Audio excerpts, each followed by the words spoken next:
A ball is projected from the ground at angle 60 degree from the ground. If the ball just clears a wall 5 meter from point of projection and falls on the ground 15 meter away from it on the other side, then height of the wall is. तो हमारे पास एक ball है, v speed से उसको 60 degree angle से project किया. जहाँ से बॉल को प्रोजेक्ट किया है, ध्यान से सुनो, जहाँ से बॉल को प्रोजेक्ट किया वहाँ से 5 मीटर दूर पे हमारे पास एक वॉल है, ठीक है. और जो बॉल जाके गिरती है ना, वो इस वॉल से 15 मीटर दूर जाके गिरती है. अगर मैं इन दोनों डिस्टेंसेस को ऐड कर दूँ तो मुझे क्या मिल जाएगा? बॉल की रेंज मिल जाएगी.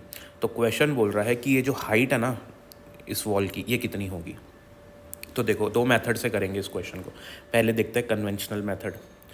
मैंने आपको पिछले क्वेश्चंस में भी ये रिजल्ट डिराइव करके दिखाया हुआ है कि h/r जो होता है एक ही केस के लिए h/r बराबर होता है tan θ/4, ठीक है.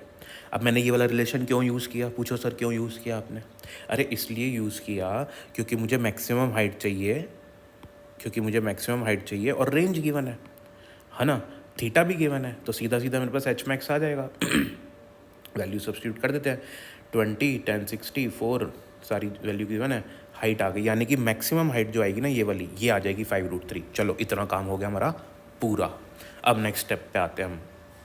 नेक्स्ट स्टेप पे हाइट हमको पता लग गया. हमको ना क्या प्रॉब्लम आ रही है, हमको इनिशियल स्पीड नहीं दी हुई, ठीक बात है. तो हाइट पता लग गई ना मेरे को बेटा.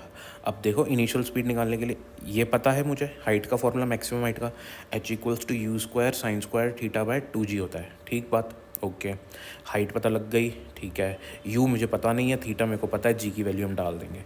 सारी वैल्यू सब्स्टिट्यूट करेंगे. ये 5√3 u² sin² थीटा की वैल्यू और 1/2g. सॉल्व करने पे u आ गया अपने पास 15 मीटर पर सेकेंड. कोई दिक्कत नहीं, स्पीड भी आ गई.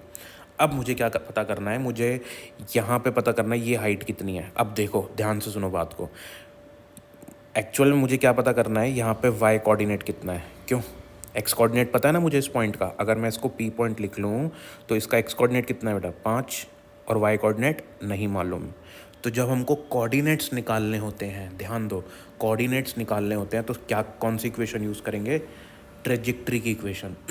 क्योंकि ट्रेजेक्ट्री की इक्वेशन में आती ही और कोऑर्डिनेट्स निकालने के लिए काम है. हमने डिराइव ही इसको कोऑर्डिनेट्स निकालने के लिए किया है. हमको देखो x मालूम है, हमको थीटा मालूम है, हमको u मालूम है, हमको क्या चाहिए? y. बस सीधा सीधा आएगा आंसर. सारा डेटा सब्सटीट्यूट करना है बेटा, और कुछ भी नहीं है. बस ये पता होना चाहिए था कि यहाँ पे ये वाला फॉर्मूला अप्लाई करना है. बस एप्लीकेशन लगा लगा के आप सीख जाओगे, ठीक है. तो h हाइट हो गई, x मेरे पास 5 है, 10 मेरे पास 60 डिग्री है, तो ये हो जाएगा आपका √3, ठीक है. -12 g की जगह 10 आ गया, x² की जगह 5² आ गया, ठीक है. u की जगह 15² और cos² थीटा की जगह 1/2 का होल स्क्वायर. सॉल्व करना है बेटा इस इक्वेशन को, और कुछ भी नहीं है.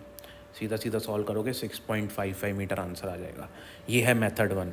अब देखो मेथड 2. अगर ऐसा क्वेश्चन दिख जाए तो ये फॉर्मूला याद कर लो.